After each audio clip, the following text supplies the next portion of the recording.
This is part 3 of building a tall bike together. Today we're going to be cutting, measuring, and welding many of the tubes for this frame. Find yourself a nice straight pipe so that you can align the head tube. Simply line up the top head tube and the extension, keeping in mind that gap about 1/8 of an inch on the top there. Line it up right down to the bottom and try and maintain that gap. Next, we're going to observe that the bottom bracket sits higher than the seat post. To get this lined up properly, we're going to add a shim on the seat post. Now you can see the space between the seat tube and the bottom bracket is more even. And I've added a roughly 1/8 inch shim on this end to keep it aligned. I'd suggest beveling your edges and grinding your galvanization off. I've got the top welded, and once I do that, I can line up the bottom and get it welded as well. The welds are not looking as pretty as I'd like them to because I'm using my stick welder today. My wire feed had given up.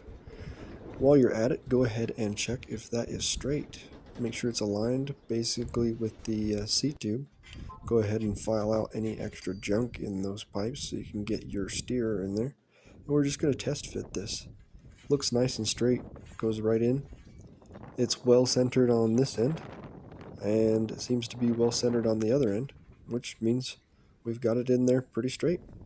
Next we can work on this bottom tube. I'm going to go ahead and measure it out and just add a little coping by hand. Nothing fancy, we just want it to fit in there better when we weld it. Next we're going to have to add some blocks to elevate this front half. The back is wider than the front, and we need to make sure that it's exactly aligned. So we'll lift that up about 2 inches. And then we'll just put a few tacks on there. Next we're going to stand it up and see how lined up it is. I can see mine is shooting off to the side just a little bit, and while it's tacked, I'm just going to bend it back into place. And once I like how it looks, I'll weld it up.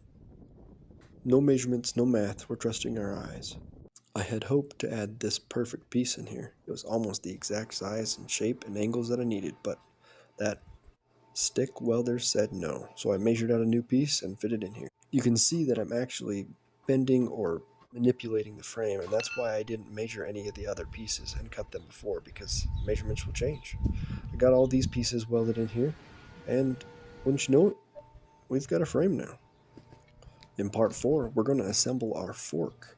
Stay tuned, because we could be riding this thing very soon. Dang, you're good at this.